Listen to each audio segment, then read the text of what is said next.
Our society.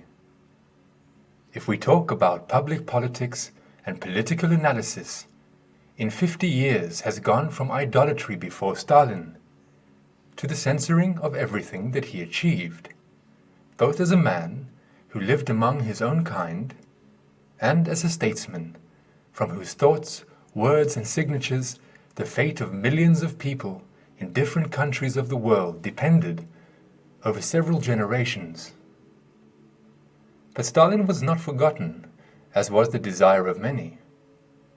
He was not forgotten due to the fact that the entire political reality of the USSR and the CIS compels us to remember both the man himself and the cause he served.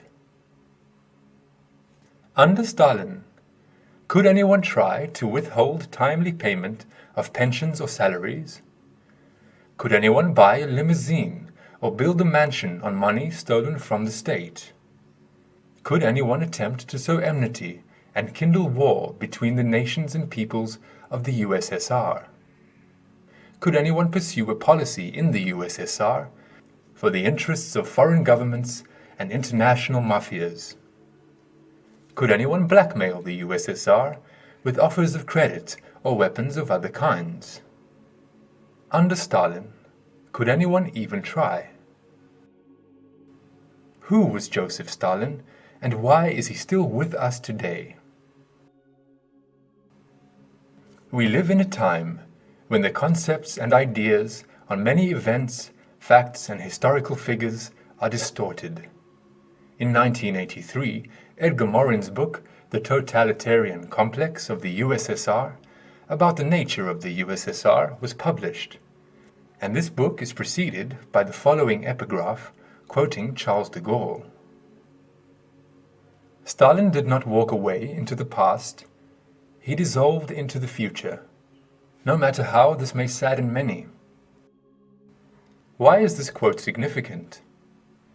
Today, more and more politicians, historians and writers are turning towards the personality of Joseph Vissarionovich Stalin. Although in the period leading up to Perestroika, the stagnation period, Stalin's name was hardly mentioned. After he was accused of a personality cult in the period known as Khrushchev's thaw, Stalin's name somehow dropped out of conversation. However, towards the middle of the period of Perestroika, Stalin's name began to rise again. Books like Stalin, Life and Death by Edward Radzinsky, The Great Pseudonym by William Pochlebkin, and other works regarding Stalin appeared. In fact, Stalin's reign starkly differs from the rest of the period of building socialism in the USSR. Prices fell, wages rose, the country won the Second World War. The well-being of the people grew. The national economic complex was built and developed. All this, like many other things, was not in tune with the people's ideas on how social development should unfold. After the reign of Vladimir Lenin, Joseph Stalin came to power in a country which was in disaster, an impoverished peasant state. And by the end of Stalin's governance, the USSR had become a superpower. Under the leadership of Joseph Vissarionovich Stalin, the USSR achieved successes, thanks to which Russia still exists today.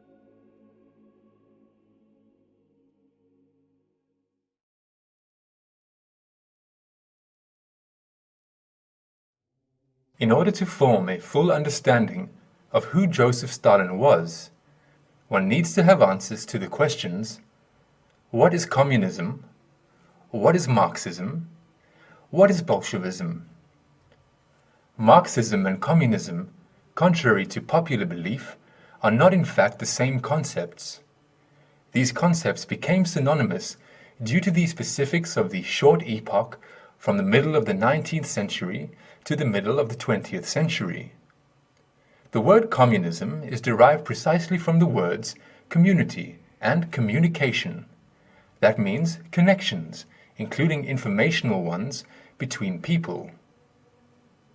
True communism, however, is a community which functions on the basis of sovest, the innate sense of the supramundane reality intrinsic to the psyche of every person. True communism is a system of social life in which the parasitism of a minority on the majority disappears. All needs are guaranteed and free of charge, according to the principle, from each according to his ability, to each according to his needs, on the basis of the rule of previousness in society. Commitment to true communism implies acceptance of the fact that not everything in human life and society may exist as the undividedly personal, private property of the individual. Much can be collective property and exist as the property of every human. A human, in this sense, is a willpower functioning under the strict dictatorship of sovest. In other words, the ideals of true communism are as follows. Humanness in the mentioned sense is recognized as the only norm for all people, regardless of gender, nationality, race, professional specialization, kinship, friendship, and so on. The culture is such that humanness, as the basis of life and personal development of any individual, is achieved by the overwhelming majority. Humanness is reproduced steadily in the continuity of generations, so that its carriers in society constitute the bulk of the statistical mass. Communism, as an ideal towards which humanity should strive in its development, has been promoted since ancient times, and history knows attempts to implement it both on the principles of organizing social life by the state, for example the Incas, and in the community of like-minded people who lead life in accordance with the principles of communism in society, where the state supports the right of private property to everything without exception. Marxism, in its turn, was presented as a scientific theory of building a communist society based on the use of the laws of social and historical development allegedly discovered by its founders, a fact which led to the association of communism and Marxism in the minds of many. At the same time, for some reason, not all communists are called Marxists, but all Marxists are called communists, which is essentially wrong, even if we proceed from the essence of the scientific theories of Marxism, which can only be a screen for covering far-reaching political swindling and hypocrisy, but not the scientific basis of a policy of building a communist society as well as any other policy. Bolshevism, from the Russian bolshinstvo, meaning majority, is not a Russian variety of Marxism or a party affiliation, but a manifestation of the spirit of Russian civilization. Bolshevism existed before Marxism, existed in Russian Marxism, somehow it exists today, and it will continue to exist into the future. Regardless of how infallible the Bolsheviks are in expressing the strategic needs of the labor majority, how much this majority itself realizes its strategic interests and is true to them in life, the essence of Bolshevism is not in the numerical superiority of adherents of certain ideas over adherents of other ideas and a thoughtless crowd, but namely in the sincere desire to express and implement the long-term strategic interests of the laboring majority, who want no one to parasitize on their work and life. In other words, historically, in every epoch, the essence of Bolshevism is real, and it exists in active support of the transition process from the historically established crowd elitism to humanness. In contrast to Bolshevism, Menshevism, from the Russian menshinstvo, meaning minority, is in its essence the power of the minority over the majority. Menshevism contradicts the essence of both true communism and Bolshevism, which reject the parasitism of a minority on the majority. Not everyone who called himself a communist was actually a communist. Not everyone who called himself a Marxist was actually a Marxist. Not everyone who called himself a Bolshevist was actually a Bolshevist. The political goals of Bolshevism, J.V. Stalin himself expressed directly and clearly at the beginning of the century. Here is a quote of an excerpt where in the title he mentions the essence of the matter: the autocracy of the cadets or the sovereignty of the people. Who should take power during the revolution? Which classes should take the helm of social and political life? The people, the proletariat and peasantry, the Bolsheviks answered, and thus they answer now. In their opinion, the victory of the revolution means the establishment of the dictatorship, sovereignty, of the proletariat and peasantry, with the object of winning an 8-hour day, of confiscating all the landlord's land, and of setting up a democratic regime. The Mensheviks reject the sovereignty of the people, and, until lately, did not give a straight answer to the question as to who should take power. Of course, from the works of J.V. Stalin, one could extract many quotes containing such words as "we are Marxists" and the like, testifying to his alleged loyalty to Marxism in one of its many modifications.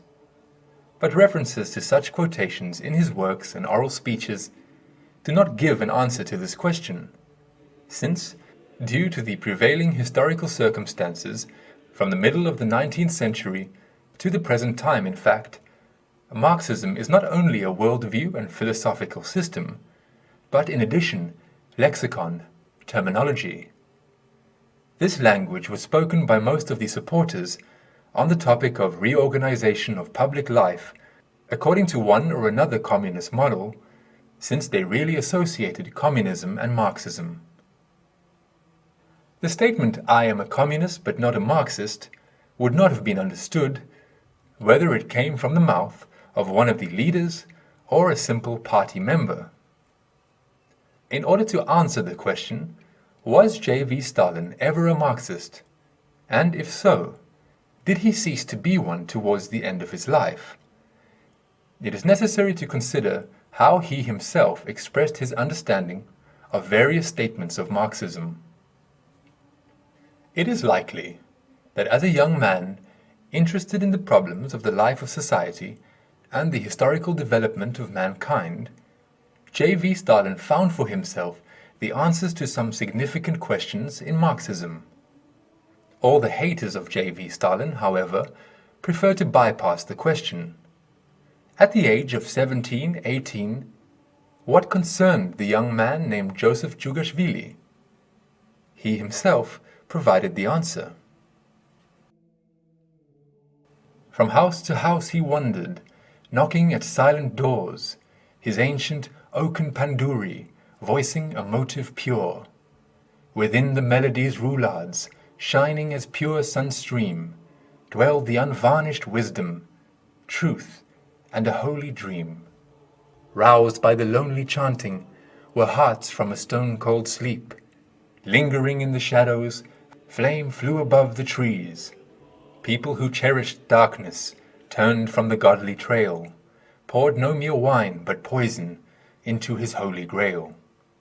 Strange are thy words and thy chanting, truth of yours foreign in sound. Drink till your cup is empty. Curse you, exclaimed the crowds. Due to a lack of correspondence in the meanings of the lexical forms of the Georgian and Russian languages, and the need to observe the poetics of the original verse, there may be some deviation from the meaning intended by the author, due to the subjectivity of translators, editors, and translation customers. But, even with the correction for this circumstance, the underlying philosophical and conceptual essence is largely unmistakable. It is also clear that at the age of 17, 18, the overwhelming majority of people do not turn to thoughts that the hearts of their contemporaries and descendants arose from a stone-cold sleep and began again to beat humanly, the idea of the minds of people awakening and seeking unvarnished wisdom, truth, and a holy dream. People with a flawed raviousness and flawed understandings and concepts prefer to express themselves on other topics. This applies to the preponderance of critics of Stalin and those dissatisfied with him and his activities. It is well known and recognized by science that the character of a person as a whole, his abilities, his worldview, his nraviousness, are formed before the ages of 12 to 14 years. Changes in a person in the mentioned regards are usually minimal.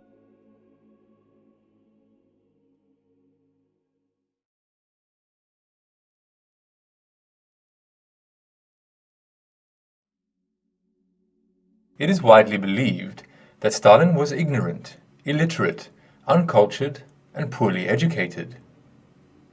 In fact, Stalin received a rather good for the times education. He was schooled at a seminary from where he graduated with excellent marks in almost all subjects, with one below excellent mark. It was at this seminary where Joseph Stalin perfectly familiarized himself with the Bible.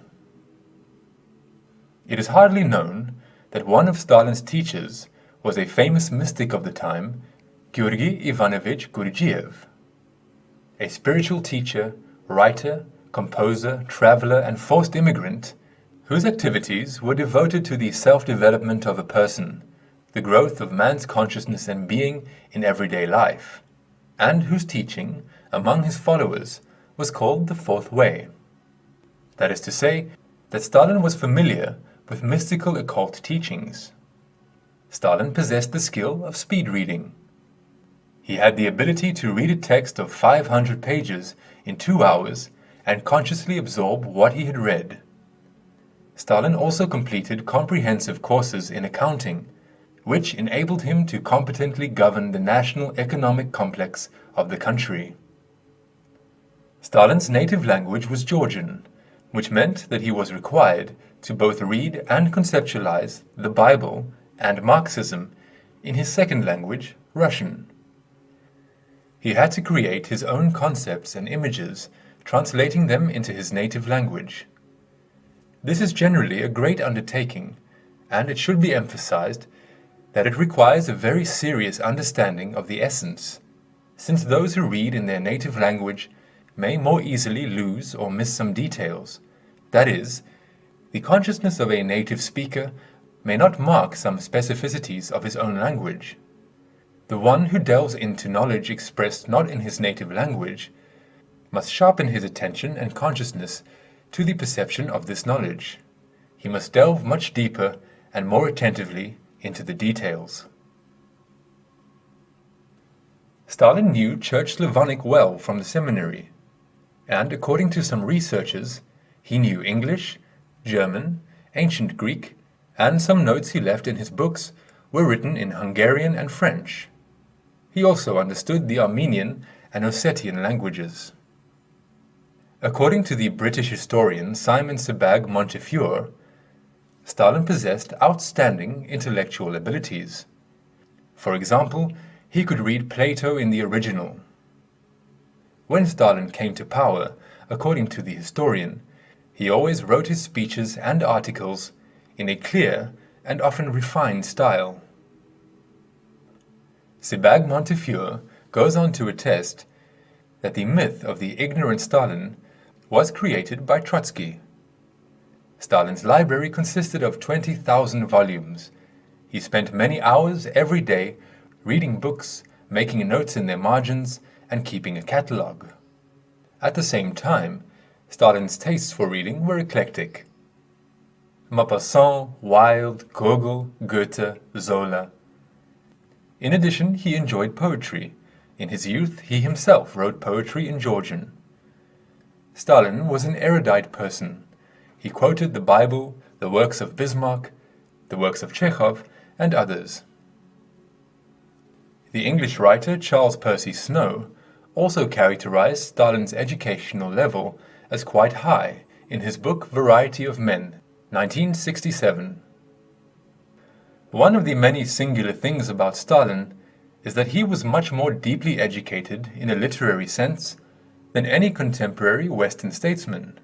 By his side, Lloyd George and Churchill were abnormally ill-read, and so was Roosevelt. There is a theory that Stalin's father was Nikolai Mikhailovich Przhevalsky. The time of Stalin's birth coincides with Przhevalsky's lifespan. Joseph Stalin, a poor boy from a poor Georgian family, managed to receive a high-quality education and consequently find himself in Russia and in the Marxist movement. Nikolai Przhevalsky was a general of intelligence of the Russian General Staff, the RSH, and, among the officers, especially of the Russian army, there is such an unspoken rule that when an officer dies, his children come under the auspices of fellow officers. These facts provide grounds that such patronage was somehow carried out in relation to Joseph Vissarionovich Stalin. Therefore, the version exists that Stalin was deliberately introduced by the main intelligence directorate of the Russian army, GRU-RA, into the Marxist movement for the realization of certain goals. As a result of training and education, Stalin turned out to be a highly qualified governor. All eyewitnesses who worked with him attested to the fact that he worked day and night, taking hardly any time off. He was constantly in the know and tracked the results of the developments unfolding within the country, both of a military nature and of national economic importance. He knew by their first and father's names all the governors of the country, all the chief design engineers, as well as the individual engineers and scientists. He delved into all spheres of society, and it is also well known that he conversed with many people of culture and art, and visited the theater regularly. That is, the opinion that Stalin was an ignorant, poorly educated person does not stand up to criticism. In reality, he was a widely erudite, literate, and highly qualified governor.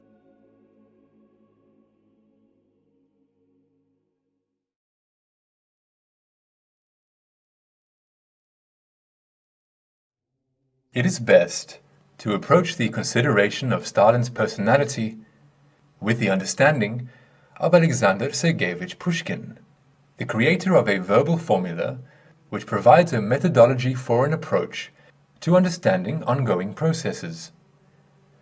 He said, "Providence is not algebra. The human mind, as the folk expression goes, is not a prophet, but a conjecturer. It sees the general course of things and can deduce from it profound suppositions, often justified by time. But it cannot foresee chance, that powerful and instantaneous instrument of providence." So, how can one evaluate Stalin's activity from the standpoint of the general course of things? The fact is that at the end of the 19th century, the global financial elite, which in the terminology of the conception of social safety is called the global predictor, realized that capitalism removed the ban from the process of people's consumption of material goods. The resources of the earth began to be rapidly consumed, and the capitalist system allowed many people to increase their material well-being. It was likely understood by the global predictor what would be consumed at an ever-accelerating pace would be very difficult to restore. In this situation, the logical next step for the global predictor would be to find a way to reduce the consumption of material goods by people. The well-known historical fact is that at this time, the ideology of Marxism suddenly became globally popular. This corresponds to the mentioned goal of the global predictor to shift all of humanity towards reasonable consumerism. As is further demonstrated by history, in this global project, Russia was chosen as the brushwood for the permanent world revolution. Russia was conceived as a starting point to begin the process of the shift of all countries and nations to pseudo-communism. To implement this permanent revolution, a tandem of Vladimir Lenin and Leber Davidovich Bronstein, nicknamed Trotsky, was created. However, in essence, destiny did not smile on this tandem and its purpose, since, through the conclusion of the Treaty of Brest-Litovsk, March 3, 1918, Lenin stopped this process of a permanent revolution. Not long after the signing of this treaty, Lenin passed away, and Trotsky was supposed to continue the work of this permanent revolution. But, in the words of Pushkin, it cannot foresee chance, that powerful and instantaneous instrument of providence. Leber Trotsky fell ill, and the governance of the country was intercepted by Joseph Stalin. Joseph Stalin worked diligently, was a thoughtful, laborious and modest person. He was a hard worker, inconspicuous. He was not prone to often superfluous decoration of speech, choosing instead to speak roughly and plainly. This all led to the fact that he was greatly underestimated by his opponents, who were seduced by the idea that this modest secretary would bend to their willpower. They, however, miscalculated, and from 1924 to about 1934-1937, Stalin was continuously and increasingly gaining strength. Stalin did not have his own personnel. Therefore, he was compelled to work with those who were available. At the time, however, the country was overrun with Trotskyists. It is with these Trotskyists that Stalin had to deal. But what is the true nature of Trotskyism?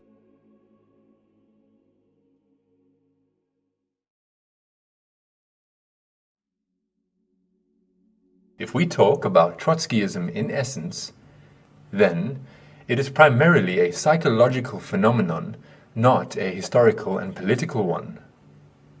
Psyche-Trotskyism is shamelessly self-righteous arrogance, pretending at realization of itself in politics without the acquisition of the necessary knowledge and skills, according to the principle, I am uniquely and uncontestedly wise, and therefore my life mission is to politically lead the cattle, that is, give them the meaning of life and rule them on their own behalf. This initial Nravious ethical principle of Psyche-Trotskyism represents itself as a variate and concrete expression of the general demonic principle, I am better than them, and therefore I have the right, and they are obliged to. This principle is common to all cultures where a minority parasitizes on the majority, that is, crowd elite cultures.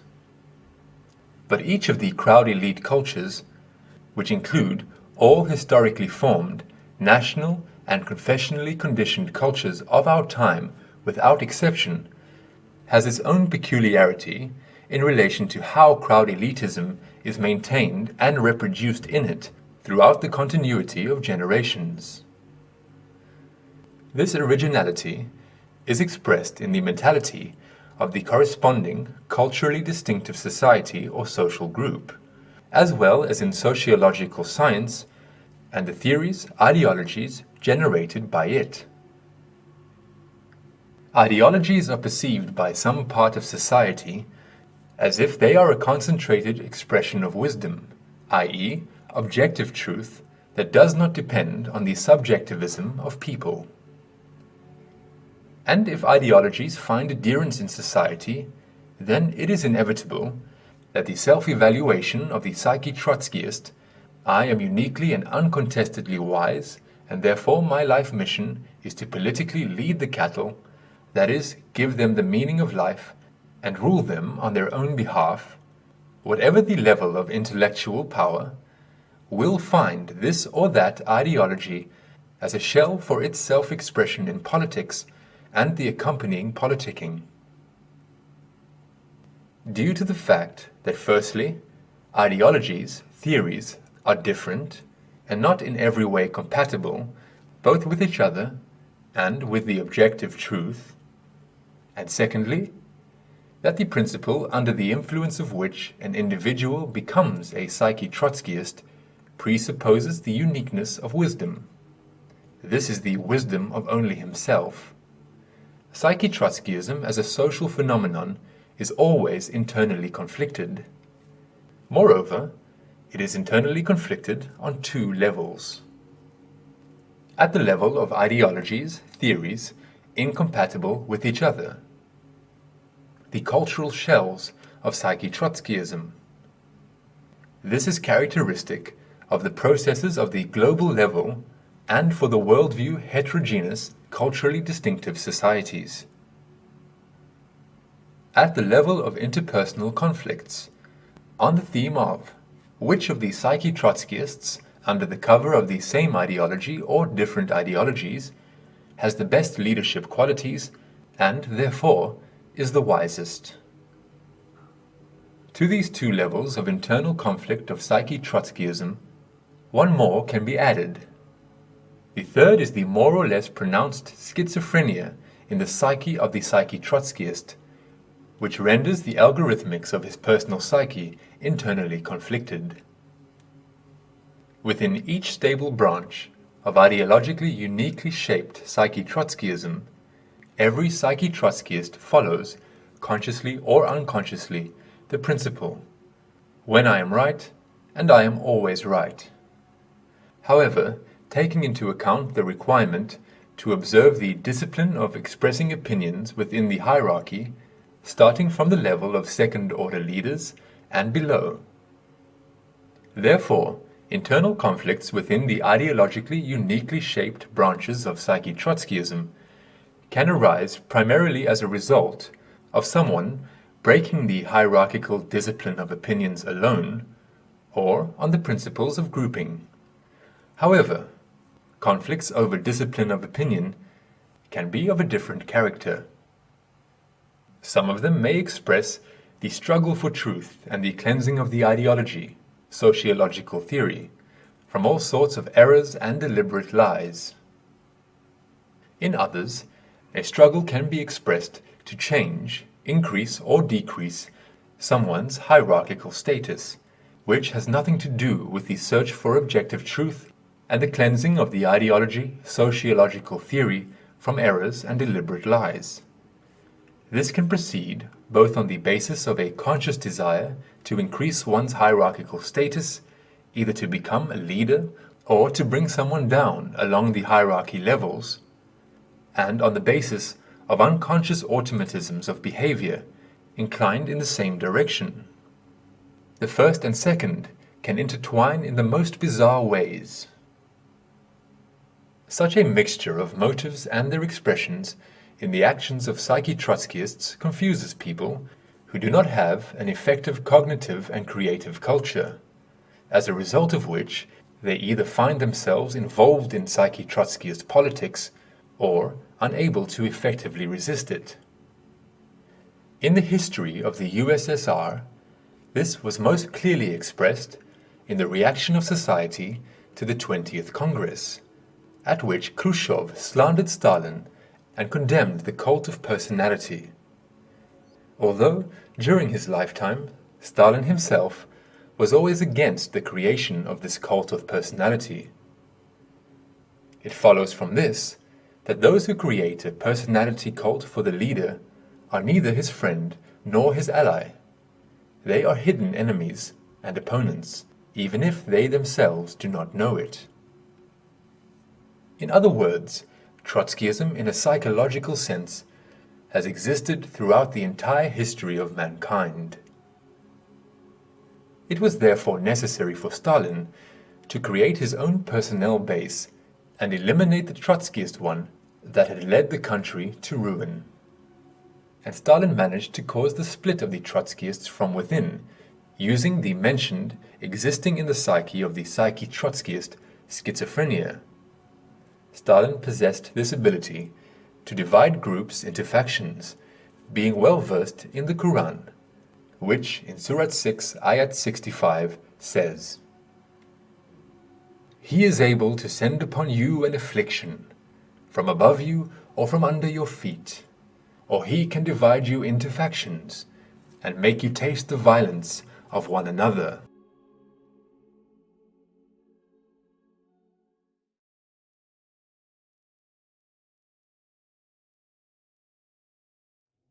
After the revolution and the period of Vladimir Lenin's reign, Stalin comes to power in a devastated and destroyed country.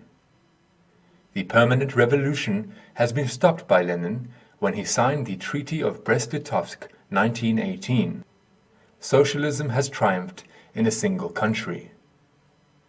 It is necessary to create a powerful industrial base, to develop a military-industrial complex, to develop mechanical engineering, to build up an adequate educational system, and so on.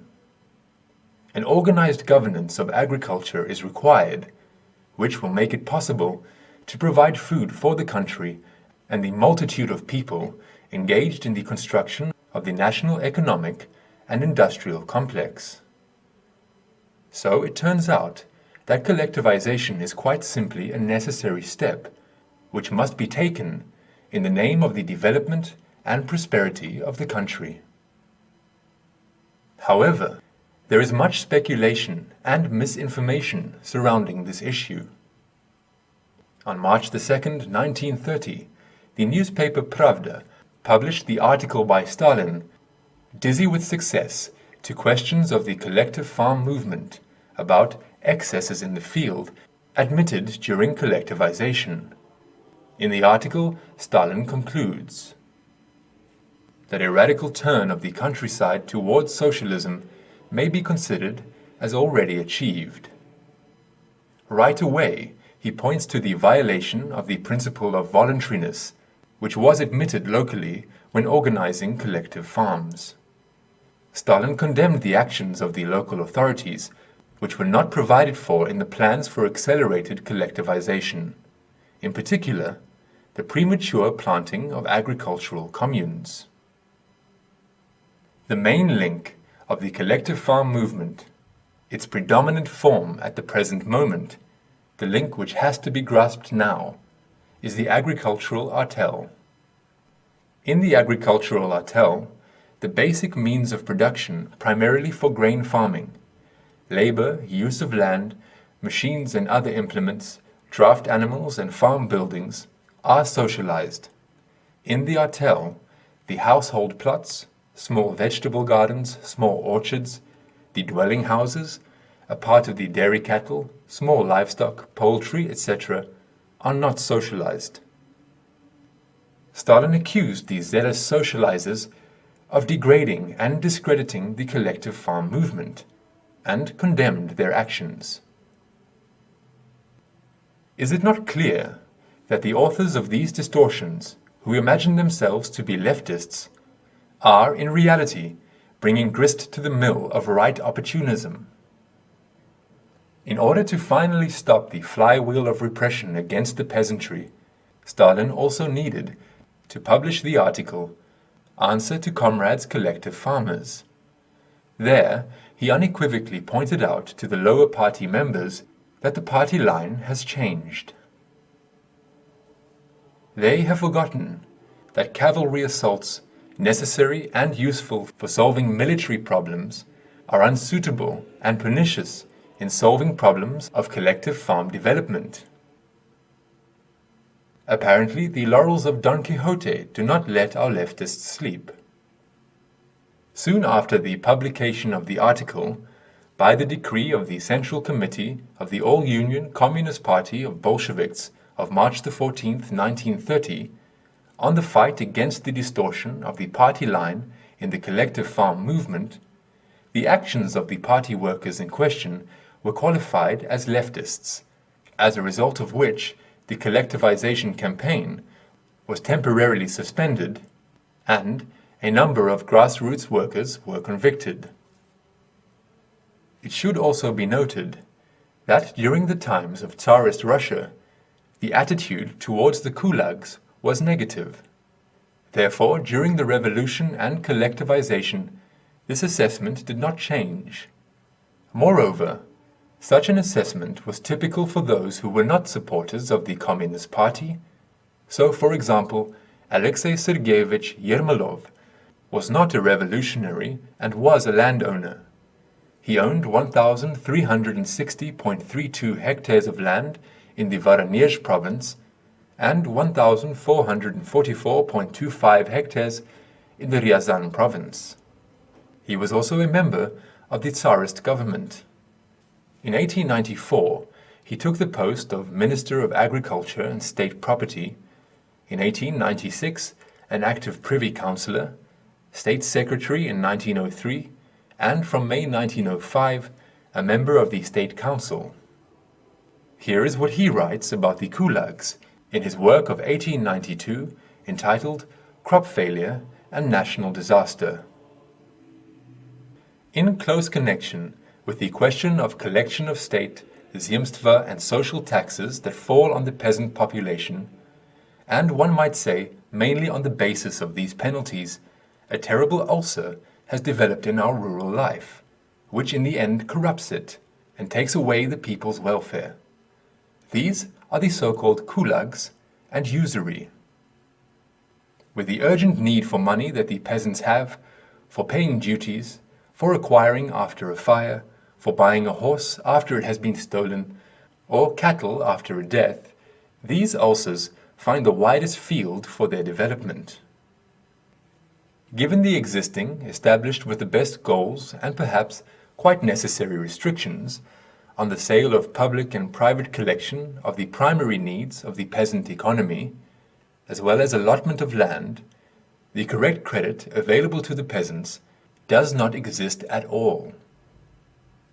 Only the rural usurer, who provides himself with enormous percentages that reward him for the frequent loss of capital itself, comes to his aid in cases of such extreme need. But this help, of course, is costly to those who are happy to turn to it. Once owing to such a usurer, the peasant is almost never able to come free of the loop with which the usurer entangles him, and which, for the most part, brings him to complete ruin. Quite often, the peasant is already ploughing and sowing and gathering grain only for the Gulag. Further, A.S. Yermolov writes that it was often almost impossible for landowners to receive penalties from peasants if they had failed to fulfill their obligations. If they left work without permission, they even considered going to court as an extreme measure. But rural usurers acted in a completely different way, returning to themselves, not in this way, so in other ways, not money, so in kind, grain, cattle, land, work, etc. Describing the system of financial enslavement of the peasants, he notes that it is hard to believe to what extent the interest rates with which the peasants are charged for the money lent to them reach, interest rates which are mainly dependent on the degree of the people's need. As an example, he cites a situation where in the summer, especially during the period of a favorable harvest, the loan is given at no more than 45 to 50% per annum. In the fall, the same lenders demand no less than 120%, and sometimes up to 240%. And very often the security is the pledge of the peasant shower allotments, which the owners themselves then rent from their own lenders. Sometimes the land selected by the lender for a debt at the rate of 3 to 4 rubles per tithe is rented back to its owner for 10 to 12 rubles. However, in most cases, such percentages are still recognized as insufficient, since in addition to that, various works, services, payments in kind, in addition to cash, etc., with bread loans, for a coup-d in the winter or spring, in the fall, too, are returned. Yermolov goes on to say that in recent years, credit secured by property has been especially widespread, and the usurer does not disdain anything. Agricultural implements, worn clothes, standing corn, and even workhorses and cattle are used. When the time of reckoning comes, and the peasant has nothing with which to pay the debts, then all this goes up for sale. And more often than not, it is surrendered to the same creditor, who also sets the price at which the pledged item is accepted by him in payment of the debt. So that often, having handed over a pledged item, the peasant remains in debt, sometimes not even less than against the original debt figure. In his work, A.S. Yermolov concludes that it is necessary to resolve the situation in the countryside in order to put an end to the harmful activities of the rural usurer, Gulags, and buyers. Tsarist Russia did not succeed in doing this. Therefore, the problem was inherited by Soviet Russia. However, the need to solve this problem among the people was ripe. The Gulags, of course, in their majority, had a very negative attitude towards collectivization. Therefore, they interfered with this process in every possible way. They tried to harm collective farm construction, intimidate the poor peasant, and influence the middle peasant. Any and all means were employed: slander, intimidation, threats and physical violence against the activists of the collective farm peasantry. Within the limits of the Amur district alone, in 1928, the Gulags committed 60 acts of terrorism. It is worth emphasizing that we are talking about 1928, when there was no talk of any repression and dispossession. In that same year of 1928, 1,307 terrorist attacks were committed by the Gulags in the territory of the Russian Soviet Federative Socialist Republic, including over 400 murders of communists, activists, teachers, policemen, and tractor drivers.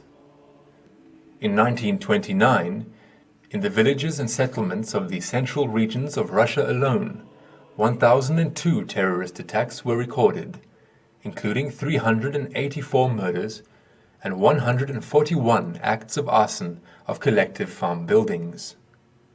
In reality, the situation was much more serious. A great number of killings, arson, and sabotage were not recorded due to the weakness of law enforcement agencies, or were erroneously registered as accidents. To find the criminals without a complete cleansing of the Gulags was impossible. If this were carried out, for example, in 1928, with exemplary severity and ruthlessness, it would have been possible to avoid many innocent casualties and great problems later on.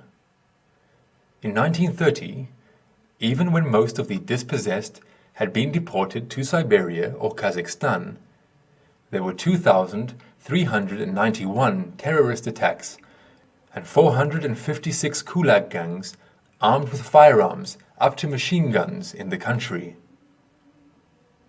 In the battles with the bandits, more than 170 policemen, Red Army men, and Chekists were killed. Thus it was necessary to actively combat the sabotage of the Gulags. Moreover, the local authorities created many excesses in the process of collectivization, when a number of party workers tried to artificially speed up this process, not taking into account the specifics of the place and time, when the principle of voluntary membership in collective farms was violated. Not only were the main means of production socialized, but also poultry, small livestock, residential buildings, an act which Stalin condemned in his article Dizzy with Success.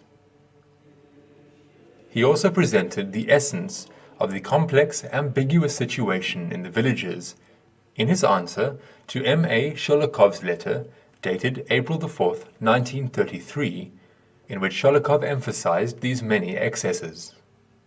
Stalin expressed his gratitude to him for the letters, as they open the sore of our party-Soviet work. They reveal how sometimes our workers, wanting to bridle the enemy, accidentally hit friends and sink to sadism.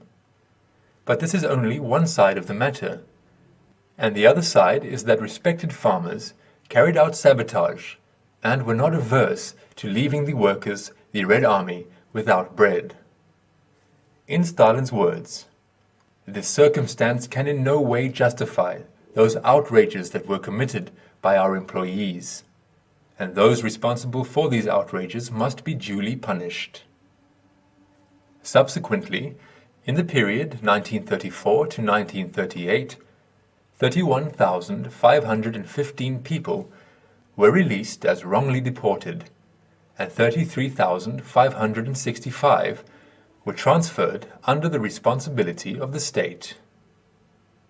On October the 22nd, 1938, the Council of the People's Commissars of the USSR issued a decree on issuing passports to children of special settlers and exiles, providing for the issuance of passports to those who were not defamed in anything on a general basis and not to obstruct them from leaving for study or work.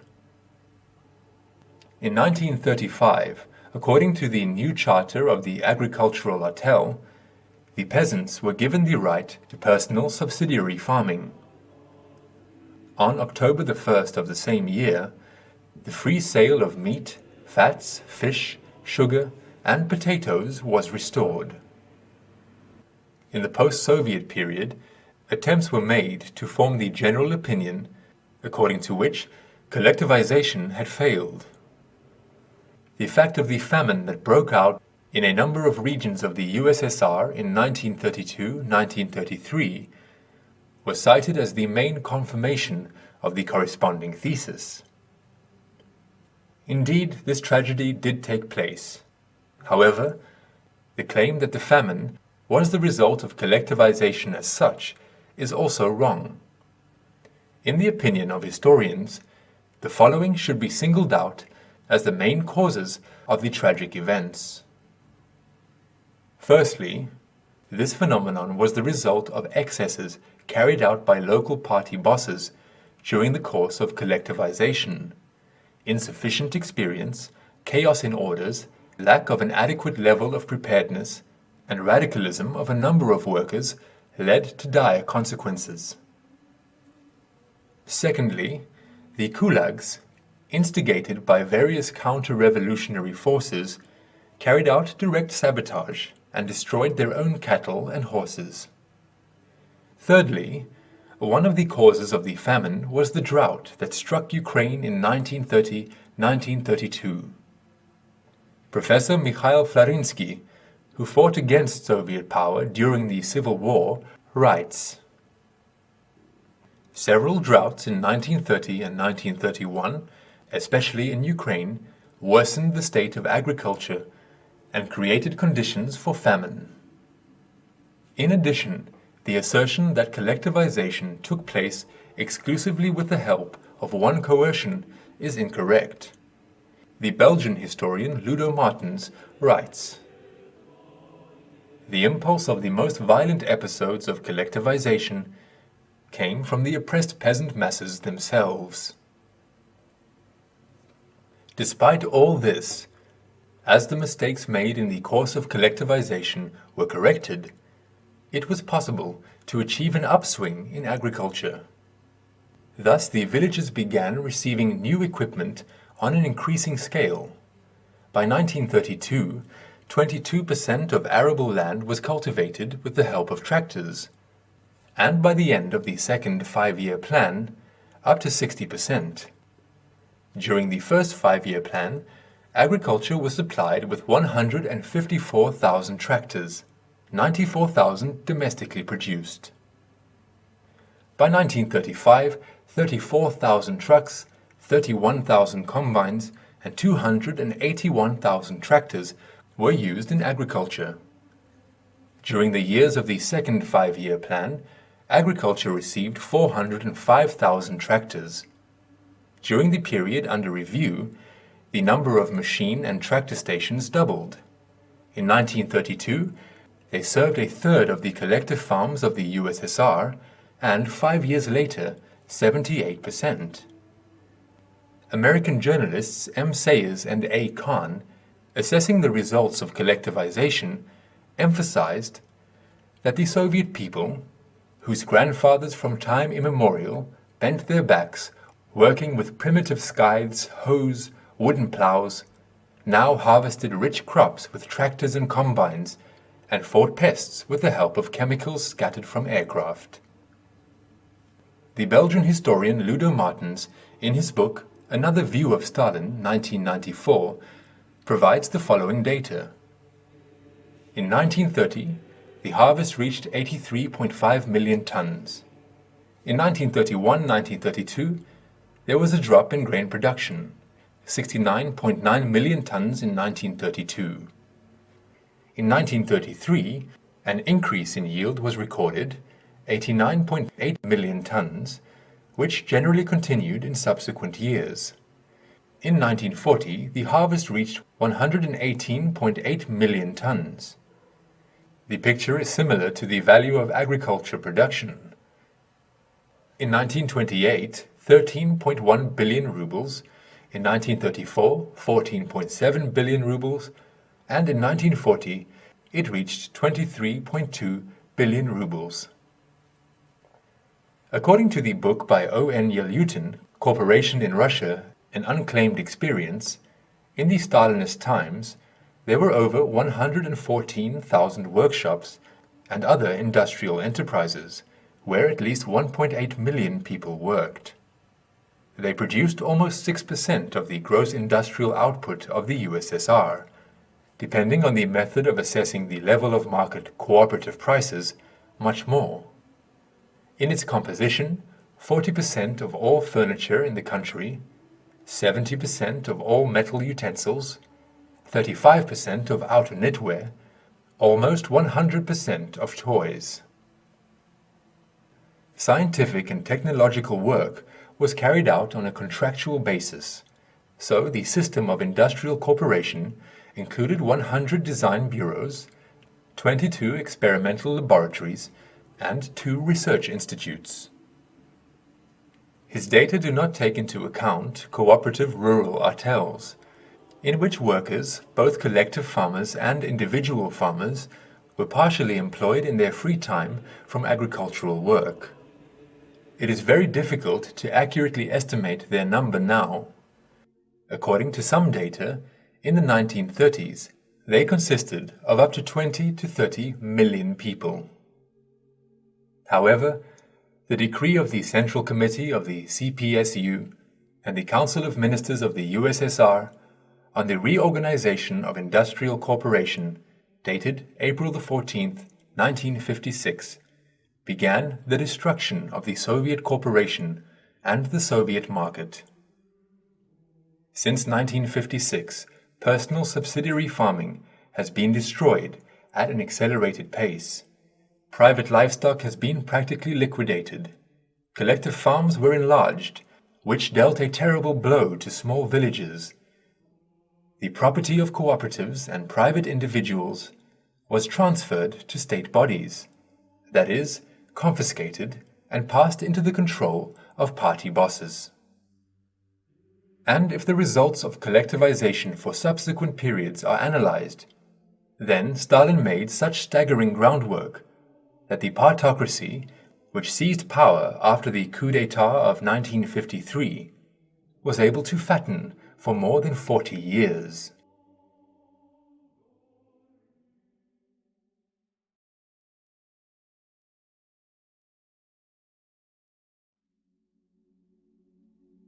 Today, Joseph Stalin is credited with millions of innocent deaths during the period known as the Great Terror. This entire so-called Stalinist Great Terror began, generally speaking, with the February-March plenum of the Central Committee of the All-Union Communist Party of the Bolsheviks in 1937, from February the 23rd to March the 5th. The Politburo, headed by Joseph Stalin, proposed for approval by the plenum a fairly extensive and detailed program of political reforms in the country, aimed, roughly speaking, at forgetting everything that happened during the Civil War, all subsequent outbursts of class struggle, including collectivization, and the proposal to move towards the unification of all the people for the sake of solving the most urgent economic problems and tasks of nation building. Most of these speakers at the plenum, the leaders of the regional and republican levels of the party, did not comment on this program at all, but they very willingly spoke about the fact that the class struggle in their region was not over yet. On the contrary, new outbreaks and exacerbations of this struggle had recently been discovered. On the eve of the final day of the plenum, the first secretary of the West Siberian Regional Committee, Robert Indrichovich Eicher, addressed the Politburo with a letter in which he stated that in his region the Chekists had exposed a large conspiracy among the exiled Gulags, and he urgently needed extraordinary powers to suppress this conspiracy. If the Politburo had ignored this letter, he would have turned directly to the plenum, and the alignment of forces at the plenum was already clear. For the same reason, the Politburo agreed to the creation of emergency bodies on the ground, with the proviso that these bodies should submit their views on the scope of the conspiracy to the Center, while the Center would reserve the right to reduce their requests.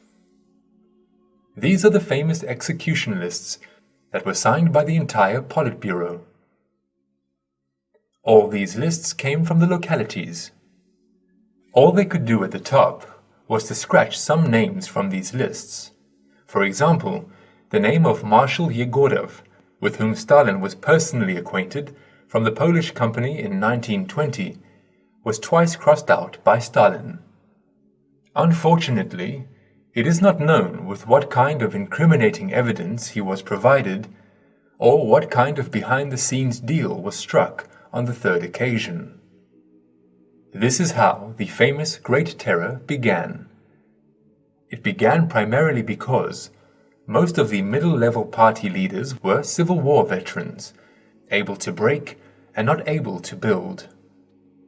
And they strove to do what they were able to do.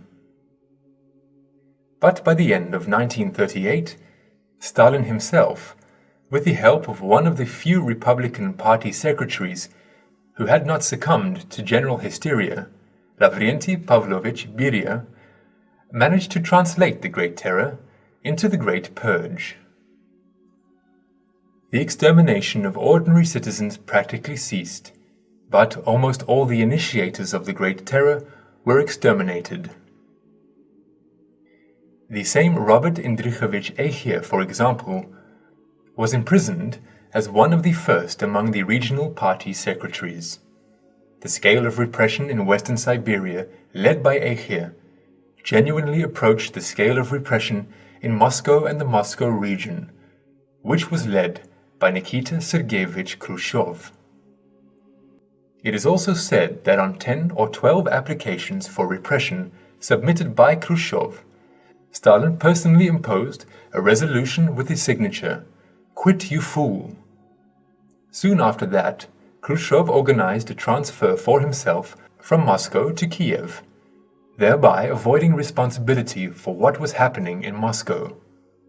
After the coup d'etat, which began in 1953, and the death of Stalin, Nikita Sergeyevich Khrushchev became the first secretary of the Communist Party. In early February 1954, the Ministry of Internal Affairs of the USSR compiled an information note addressed to the first secretary of the Central Committee of the CPSU, the same Nikita Sergeyevich Khrushchev, about the number of people convicted of counter-revolutionary crimes, that is, under Article 58 of the Criminal Code of the RSFSR and under the corresponding articles of the Criminal Code in other Union republics, for the period from 1921 to 1953. The document was signed by 3 people: the Prosecutor General of the USSR, P.A. Rudenko, Minister of Internal Affairs of the USSR, S.N. Kruglov, and the Minister of Justice of the USSR, K.P. Goshenin.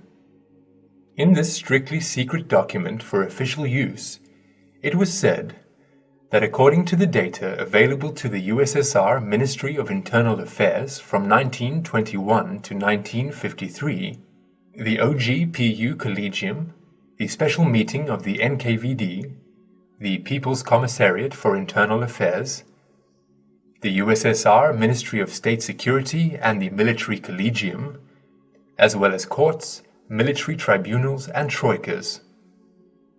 3,777,380 people were convicted, including 642,980 people sentenced to capital punishment, 2,369,220 people sentenced to detention in camps and prison for up to 25 years, and 765,180 people were sentenced to exile and deportation.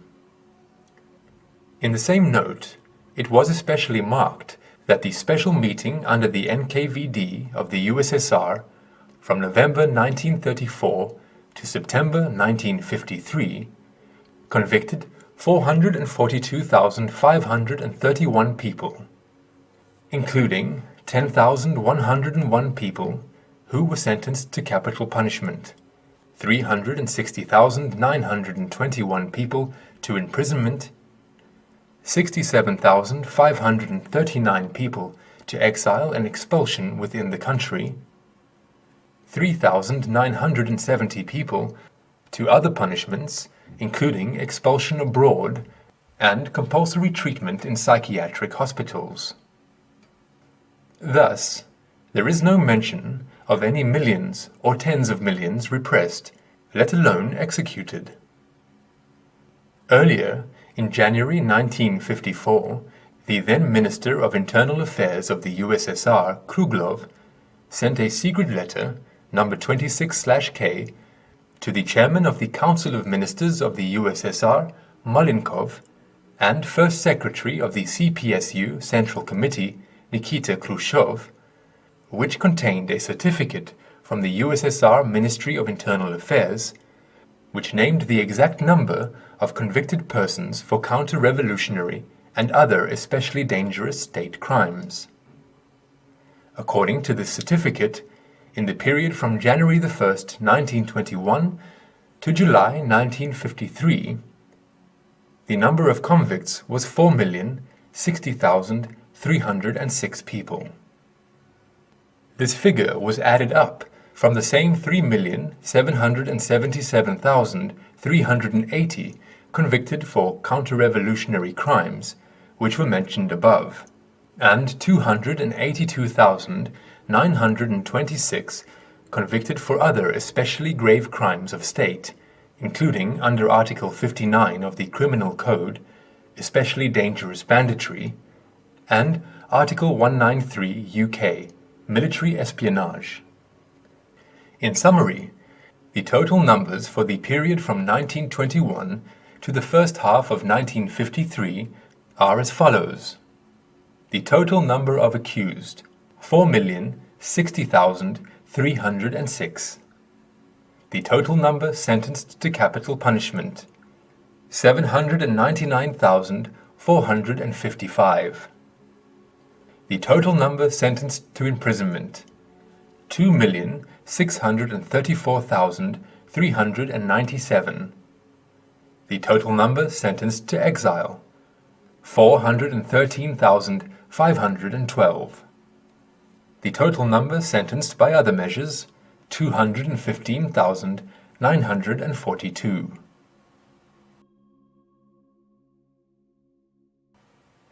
There are many accusations addressed to Stalin concerning Gulags, but after all, it was these very Psyche-Trotskyists who were in charge of all the Gulags. And it was these Psyche-Trotskyists, in their struggle for hierarchical status, the cleansing of the Marxist ideology, and all kinds of combinations of the two, who would constantly turn on one another. As a result of this, many were sent to Gulags, and it was them who worked in the Cheka, the All-Russian Extraordinary Commission. The lists of the accused, who were convicted to time in the Gulags, were compiled by these very Psyche-Trotskyists, who were of this very type of psychological arrangement, whether they were declared political Trotskyists or otherwise.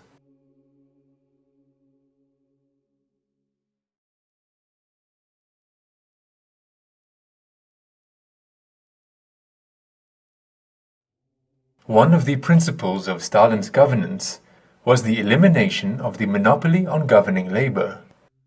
He understood the social significance of governing labor, and he created all the conditions necessary for the governing elite. Whatever opinion one might have of Stalin, it is known that he pressurized the elite and held rulers responsible for the quality of their work, a principle which greatly contributed to the quality of state governance. Another principle of Stalin's governance was the elimination of monopolistically high prices of governing labor. Under Stalin, the difference in salary between various social stratums was not high. For instance, today in the USA, the ratio is 265. The salary of the miner under Stalin was higher than the salaries of some ministers, indirect bonuses of ministers notwithstanding. For instance, in 1946, after another increase in salaries, professors and doctors of sciences began to receive 5,000 rubles a month, associate professors and candidates of sciences 3,200, rectors of universities 8,000 rubles. Scientists in the USSR were the richest and most respected members of Soviet society. By 1953, salaries of workers ranged from 800 rubles to 3,000 rubles or more. Miners and Stakhanovite metallurgists received up to 8,000 rubles a month, while the salary of a union minister was 5,000 rubles. Stalin, as chairman of the USSR Council of Ministers, received a salary of only 10,000 rubles. There is one more circumstance that deserves attention. This is the planned price reduction, an unprecedented event in human history. Before Stalin, no one pursued such a state policy. Of course, there have been price reductions in history, but they were more accidental or forced than a part of a systematic government policy. One of the indicators of an adequate state policy is precisely a consistently regular decline in prices and a consistently regular increase in wages. The following table clearly demonstrates the range of price reductions in Stalin's times. So, from 1947 to 1953, prices per kilogram for white bread and bakery products decreased 1.8 times, black bread 3 times, beef 2.4 times, fish, pike perch 1.7 times, a liter of milk 1.3 times, butter 2.3 times, 10 eggs 1.45 times, refined sugar 1.6 times, vegetable oils 1.75 times, vodka 2.6 times, beer about 6 liters 1.7 times, jars of crabs 4.6 times, an average pair of shoes 1.35 times, calico 1 meter 1.74 times, 1 meter of woolen fabric 2.5 times, natural silk 1.37 times. The cost of a food basket per month fell 1.75 times in price. At the same time, the prices for the Pobeda and Moskvich automobiles remained unchanged. Stalin endeavored to build a previous society where people would have sufficient free time in order to develop and spend more time with their families. Here are Stalin's words on the subject from his book Economic Problems of Socialism in the USSR. It would be wrong to think that such a substantial advance in the cultural standard of the members of society can be brought about without substantial changes in the present status of labor. For this, it is necessary, first of all, to shorten the working day at least to 6 and subsequently to 5 hours. This is needed in order that the members of society might have the necessary free time to receive an all-round education. It is necessary further to introduce universal compulsory polytechnic education, which is required in order that the members of society might be able to freely choose their occupations and not be tied to some one occupation all their lives. It is likewise necessary that housing conditions should be radically improved, and that real wages of workers and employees should be at least doubled, if not more, both by means of direct increases of wages and salaries, and more especially by further systematic reductions of prices for consumer goods.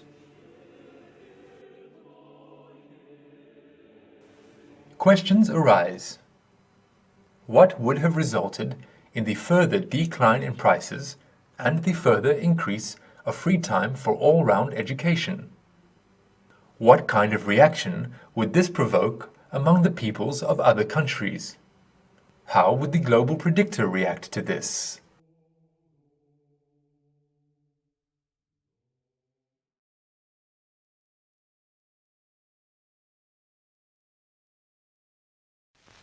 Товарищи красноармейцы и краснофлотцы, командиры и политработники, рабочие и работницы, колхозники и колхозницы.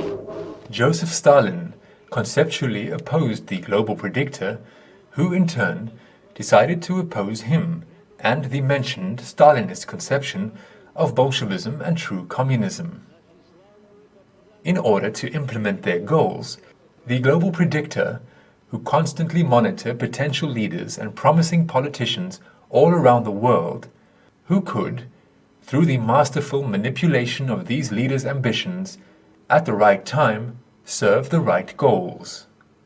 For the goal of opposing Stalin and his policy, the global predictor decided to use, among others, a young German revolutionary, a carrier of radical ideas, one who wanted to return Germany to her former imperial glory, one who went by the name of Adolf Hitler.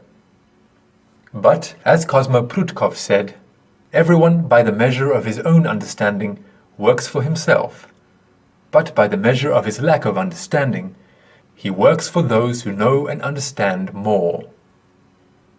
One of the ideological principles of Nazism following Adolf Hitler's rise to power was Lebensraum, which means living space.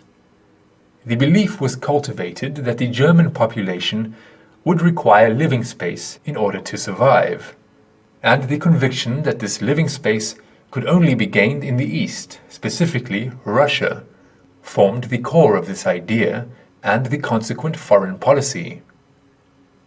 The Nazi Generalplan Ost policy, Master Plan for the East, was based on the tenets of Lebensraum. It stipulated the necessity of Lebensraum for the survival of the German peoples, and that the majority of indigenous populations of Central and Eastern Europe would have to be removed permanently, either through mass deportation to Siberia, extermination, or enslavement, including Polish, Ukrainian, Russian, Czech, and other Slavic nations considered non-Aryan. Entire indigenous populations were decimated by starvation, allowing for their own agricultural surplus to feed Germany. Despite the constant denunciation of Marxism in general and Bolshevism in particular, Hitler made the main emphasis on the need for Germany to obtain a living space. By the measure of Hitler's understanding, he worked for Germany, but by the measure of his lack of understanding, he worked for the global predictor. That was why he was allowed to obtain all the resources of Europe's industrial, economic, and human potential, for the purpose of carrying out an attack on the USSR.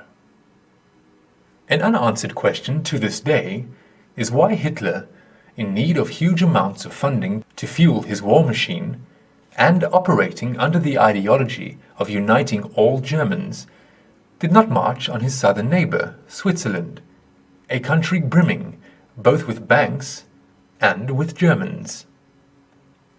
One of the theories goes that the global Predictor headquarters are situated in Switzerland, and symbolic is the fact that the only two countries of the world who, by this time, had not yet joined the IMF were the USSR and Switzerland.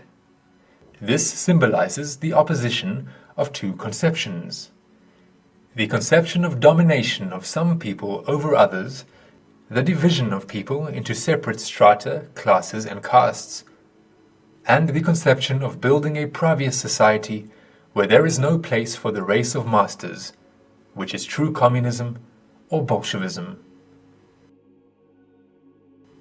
There is a general trend of comparing Hitler with Stalin, two leaders who in actual fact worked for two different and opposing conceptions. And the question arises, is this comparison appropriate?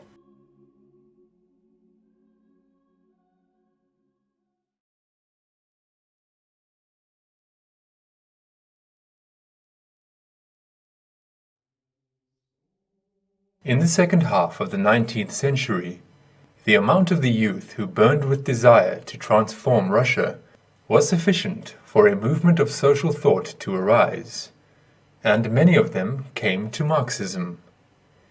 But the attitude of those who entered into adulthood did not abandon the ideals of youth, and the attitude towards Marxism manifested in different ways.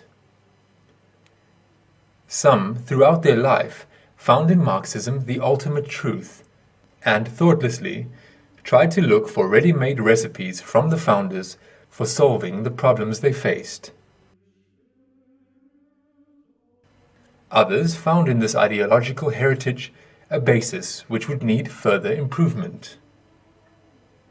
Marxism includes the philosophy of dialectical materialism, political economy, allegedly generated by the application of the dialectical method to the analysis of production and consumer activities of society, and the doctrine of the transition to socialism and communism on a global scale as a way to resolve all the problems of the socio-historical development of mankind. Marxism teaches, every problem of every philosophy is the problem of relation of consciousness towards reality, the problem of thinking towards matter and nature, and this problem has two aspects. First, what is primary, spirit or nature, matter or consciousness?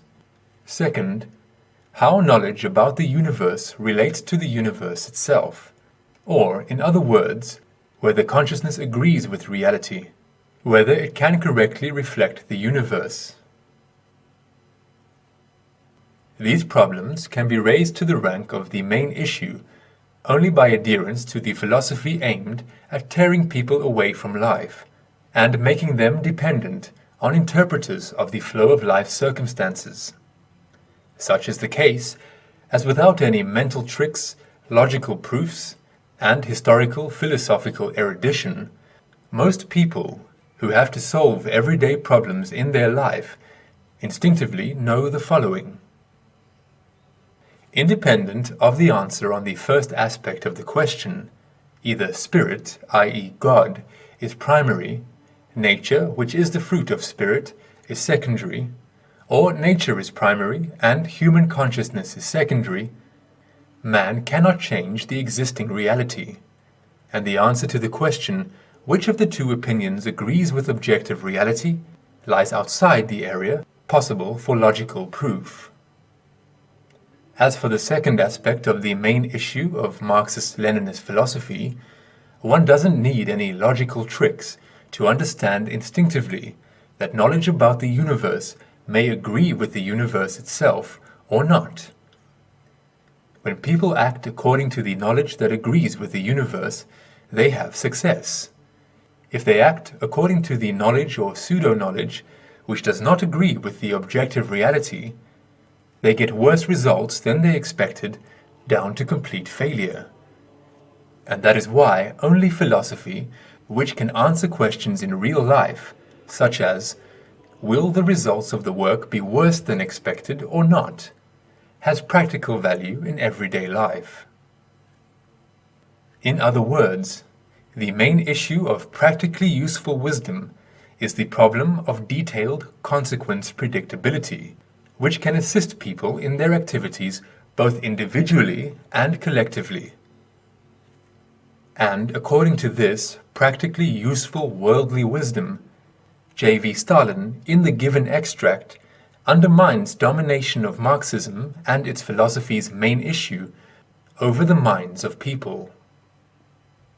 The laws of political economy under socialism are objective laws which reflect the fact that the processes of economic life are law-governed and operate independently of our will. People who deny this postulate are in point of fact denying science, and by denying science, they are denying all possibility of prognostication, and consequently are denying the possibility of directing economic activity. Since Marxism does not handle the problems of predictability as well as different processes of governance, and Marxian philosophy and political economy prevent the understanding of governance processes in terms of predictability as a whole, and economics in particular, this extract does not concern Marxism. Throughout history, ordinary people have always been surrounded by certain collections of facts with no available method in order to sort them out. In his novel The Fifth Corner, Israel Moiseyevich Mehta said, "I have a lot of facts. I have enough facts. I am fed up with facts. But I am methodologically poor." In spite of what has been said about Marxism, it should be recognized as containing a certain goodness. This is the dialectical method which lays at the basis of its philosophy. And with the widespread propaganda of Marxism in all social strata, its dialectical materialism became historically the first methodological philosophy, the philosophical culture of which was determined for the entire society and not for a narrow circle of global elites. The goodness of Marxism was the fact that it contained methodology. Any methodology should serve the purpose of dealing with real, everyday life and comprehending objective reality. If the methodology contains objective mistakes and/or a priori lies which do not agree with the universe, then it has to be corrected and improved during the process of dealing with life as it is. If the methodology is not constantly and thoroughly examined, then it becomes dogma. Stalin has a work, Anarchism or Socialism, written by him at the age of 29 in 1907, which completes the first volume of his collected works. After a short introduction, a section entitled Dialectical Method begins. It is followed by two more sections, Materialist Theory and Proletarian Socialism. The order of these sections itself unambiguously indicates the fact that it made sense for Stalin to express opinions about nature and society only after a complete definition and the certainty in understanding of those methods of cognition and conceptualization of what is happening had been determined. On the basis of this definition and certainty, opinions about nature and society can be formulated. That is, this already purely formal indicator shows that J.V. Stalin, at a young age, already treated Marxism as a methodological worldview system, and not as a final infallible dogma. In the section Dialectical Method, he writes about this directly. Dialectics tells us that nothing in the world is eternal.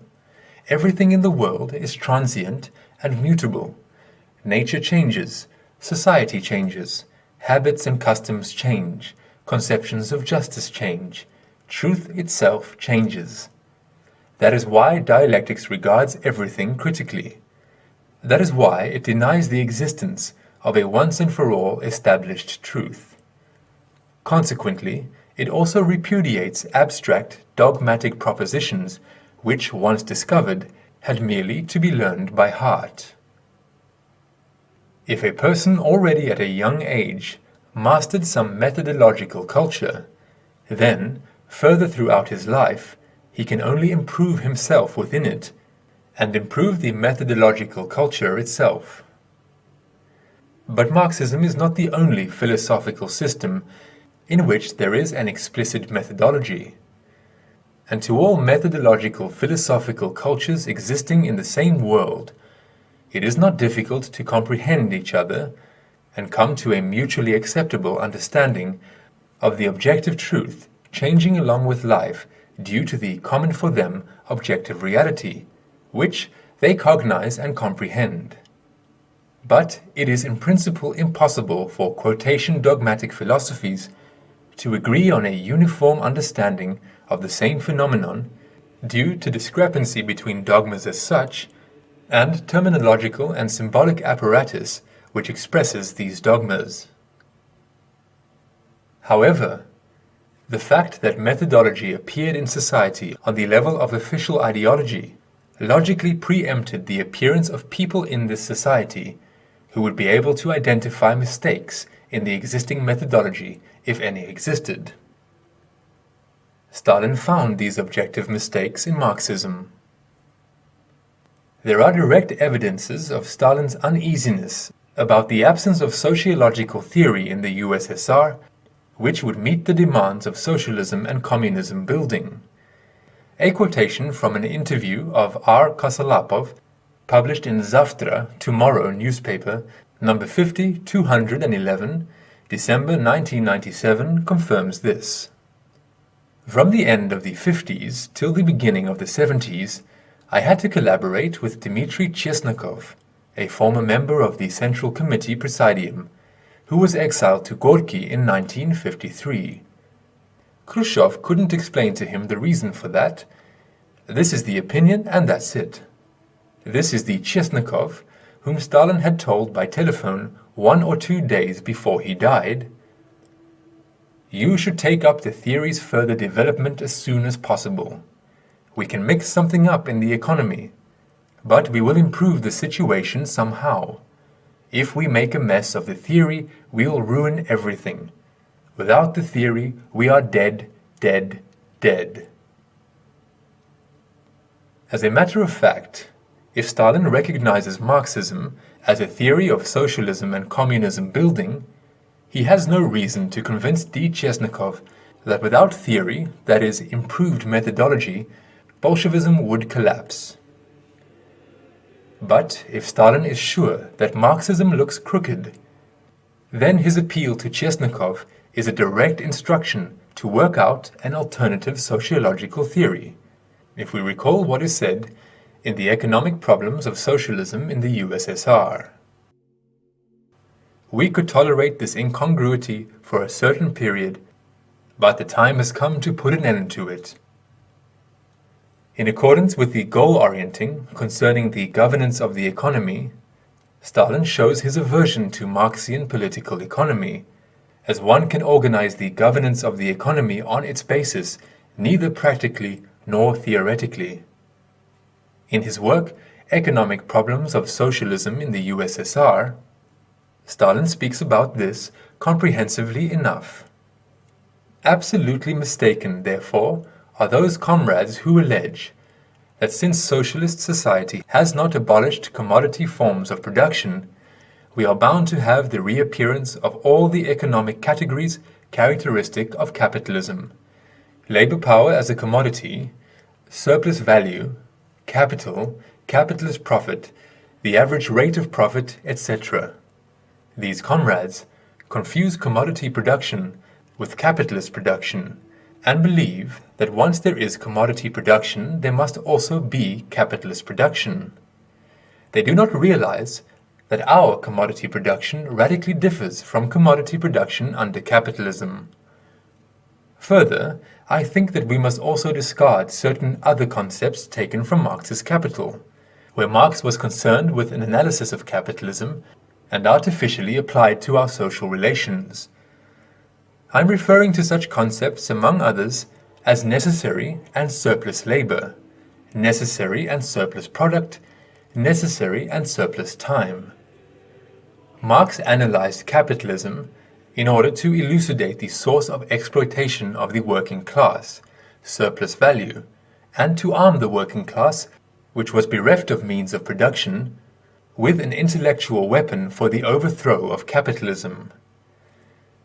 It is natural that Marx used concepts, categories, which fully corresponded to capitalist relations.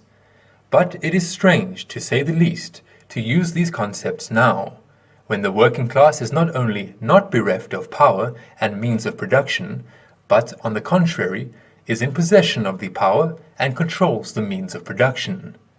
Talk of the labor power being a commodity, and of hiring of workers, sounds rather absurd now under our system, as though the working class, which possesses means of production, hires itself and sells its labor power to itself.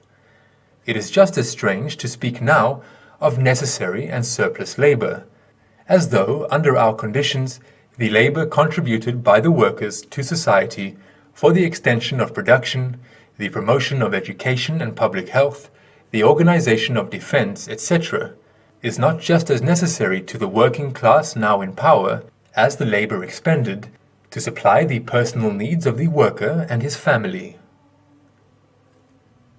If one casts away from Marxian political economics such concepts as necessary and surplus labor, necessary and surplus product, necessary and surplus time, as Stalin bluntly suggests, it will fall to pieces.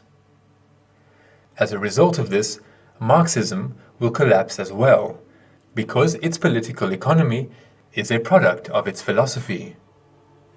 As a consequence, the breakup of political economy will inevitably entail the revision of philosophy, and hence revision of sociology on the whole, as well as revision on the system of representations of the history of global civilization and its outlook. On the whole, however, socialist society needs economic theory and sociology. Stalin finishes the mentioned part, giving direct instructions to scientists to work out a completely new economic theory, which would be in line with the life and the social wants of economics control. I think that our economists should put an end to this incongruity between the old concepts and the new state of affairs in our socialist country, by replacing the old concepts with new ones that correspond to the new situation. We could tolerate this incongruity for a certain period, but the time has come to put an end to it. In conclusion, it can be said that Stalin at first was one of those very burning youths with the desire to change Russia, who consequently adopted Marxism.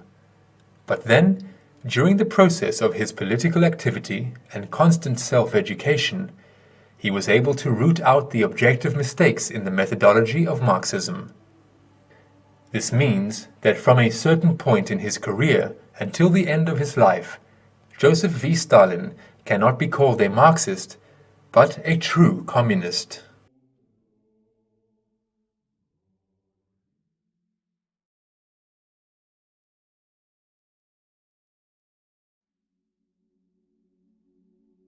In the world today, the comparison is often drawn between Stalin and Putin. There is a certain feeling among observers of a similarity between the two leaders. In fact, there are many similarities between the two men.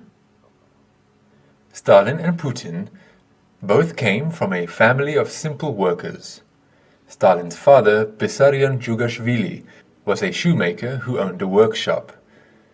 His mother, Yekaterina, was a house cleaner and launderer. Putin's mother, Maria Ivanovna Putina, was a factory worker, and his father, Vladimir Spiridonovich Putin, was a conscript in the Soviet Navy, serving the submarine fleet in the early 1930s. Stalin and Putin both endured a difficult childhood, and their families both lived in poverty. In this way, Putin stands in stark contrast to the vast majority of Russian leaders. For instance, Mikhail Gorbachev, Boris Yeltsin, Alexander Yakovlev, the architect of perestroika, all hailed from Gulag families. Joseph Stalin was thoughtful, laborious, modest, a hard worker, inconspicuous. His speeches were rough and plain, lacking the charm and emotiveness of a Trotsky or a Hitler, leading to the fact that he was greatly underestimated by his opponents. The same story happened regarding Putin's coming to power. Vladimir Putin was also inconspicuous, quiet, disciplined, diligent, and followed orders without complaint. In both cases, the ruling clans miscalculated. There are three types of ruler. The first type is when the measure of the ruler's understanding is much higher than the measure of the understanding of his personnel. The second type is when the ruler's understanding is at the same level as his personnel's understanding. The third one is when the ruler's understanding is lower than that of his personnel. The first type of ruler concerns both Joseph Stalin and Vladimir Putin. The elite, in its majority, was afraid of and opposed to Stalin in terms of worldview. But it had hardly any opportunities to oppose him. Almost the same is true of Putin today, with the only difference being that the elite has plenty of opportunities to oppose him. In Stalin's case, there was an ideology in the country, on the basis of which he could justify decisions which, in essence, ideologically limited the elite. In Putin's case, legislatively, there can be no ideology in the country, so there is no motivated basis on which one can justify such decisions. That is, the elite is in essence not limited by anything in its opposition and sabotage. So it is that Putin has to maneuver in tougher conditions. According to the Constitution of the Russian Federation, Chapter 1, Article 13.2, no ideology may be established as a state or obligatory one. In terms of the rate of economic growth, Stalin's USSR was superpower number one. The successes of the USSR seriously worried the capitalist countries, and above all, the United States. In the September 1953 issue of Nation's Business magazine, Herbert Harris's article entitled "Russia's Gaining on Us in Rate of Industrial Production and Economic Expansion, the Russians Sprint While We Lope Along," noted that the USSR was ahead of any country in terms of growth in economic power, and that at the time the rate of growth in the USSR was 2 to 3 times higher than in the USA. The growth of economic power in the Soviet Union is outpacing that of every other country. If present trends continue, Soviet production, as measured by such basics as coal, steel, electric energy, machine tools, will by 1960 surpass the combined total of Britain, France, West Germany, the Lowlands, and Italy. These nations taken together have a population of 208 million, or almost exactly the same as that of the USSR. Supporting this prediction are such facts as the 189% rise in Soviet steel output over the past 7 years against 73% for the US. The more vigorous Soviet recovery from war's devastations as against US-aided Western Europe. The findings of recent economic research, which show that prospects for further Soviet economic growth are excellent. To put the magnitude of Russia's industrial advance in perspective, we can look back 40 years to 1913. Then, factory output in Britain alone was 4.5 times higher than in the Russia of the Tsars. Looking ahead for the same period, we find that our own present ratio of a 4.5 to 1 productive superiority of the USSR is no cause for complacency. The reality is that the rate of economic expansion in the Soviet Union is far more rapid than ours on a relative basis. From 1948 to 1952, for example, its production rose some 17% a year, and ours 4.3%. In just 2 5-year plans, more than 5,000 large objects were built in the country. Industrial production growth rates doubled every 4 years. Within 10 years, a complete base for the state's production was created, from metal smelting to the production of metal tools and machines.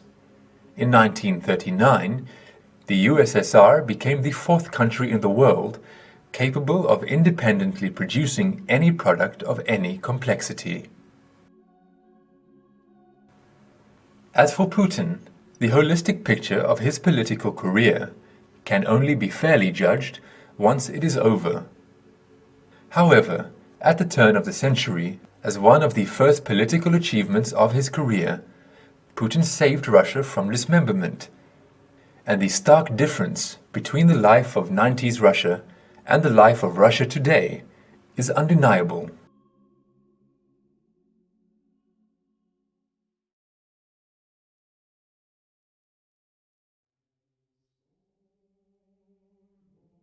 The USSR should be comprehended as a state of 2 different time periods: Stalin's USSR and post-Stalin USSR. As a clear example, one may look to the vast amount of projects that were initiated by Stalin, but were cancelled or terminated in post-Stalin USSR. The Salaries-Igarka Railway, the Sakhalin Tunnel, plans for creating a dollar-free zone of international trade. In April 1952, at the initiative of the Soviet Union, the International Economic Meeting was attended by representatives of 49 countries. Participating countries agreed to create a large format block and a dollar-free trade zone. Annual price reduction and individual entrepreneurship. Stalin's plans of transformation of nature. The complex program of scientific regulation of nature assumed that in 15 years, 120 million hectares of land would be recaptured from the steppe zone and included in the agricultural turnover, as well as the fact that 4 million more hectares of forest and state shelter belts over 5,000 kilometers would be planted. These strips were supposed to protect the fields from the hot southeastern dry winds. In addition to the main state forest belts stretching for hundreds of kilometers, forest belts with local significance were planted around individual fields, on slopes, ravines, along old and new water bodies, on sands, etc. In accordance with the plan, the methods of cultivating the fields were improved. Black fallow, chilling, and stubble cultivation were introduced. The system of application of mineral and organic fertilizers, sowing of selected seeds of high-yielding varieties adapted to local conditions. Investment in rural economy, collective and state farms received new equipment. All this made it possible to obtain high yields in the very first year of the implementation of the Stalinist plan. Grain gave an increase in yield of up to 30%. Vegetables up to 70%, herbs up to 200%. A solid forage base was created for the development of animal husbandry. Machine and tractor stations played a significant role in the implementation of the plan.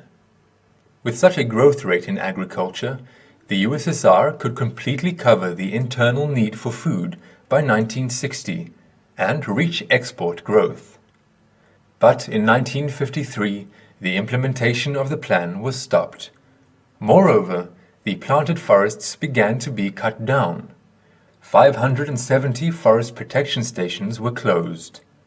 All the equipment that was used in accordance with the Stalinist plan for the transformation of nature, cars, tractors, combines, etc., was transferred to the Virgin Lands. Soon, on the initiative of Khrushchev, the machine and tractor stations were also closed. Looking at the facts, it is appropriate to call the period in the Soviet Union between 1953 and 1993 a 40-year-long coup d'etat.